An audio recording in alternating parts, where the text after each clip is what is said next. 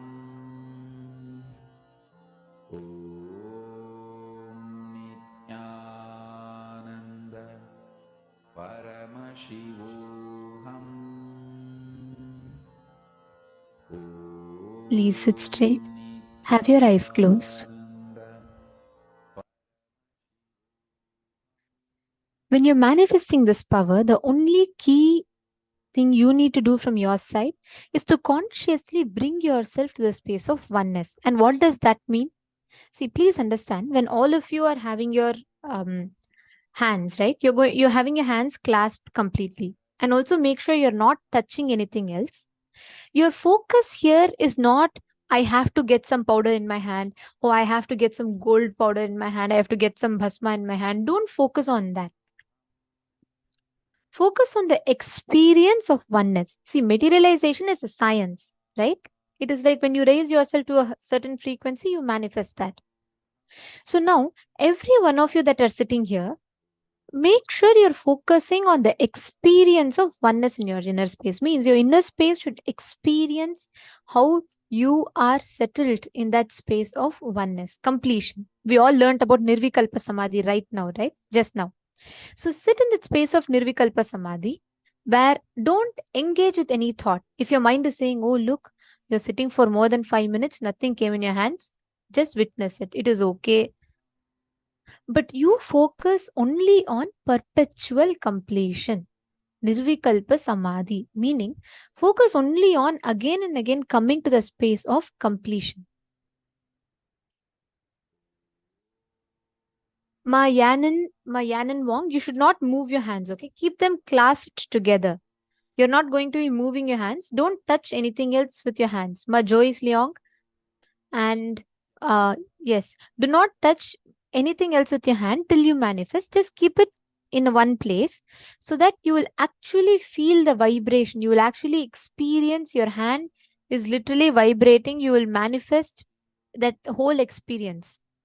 Ma Yushen, Ma Hui. Come on, every one of you sit straight. Continuously chant the Mahavakya that will automatically put you in Nirvikalpa Samadhi. Nithyananda Paramashivoham. Om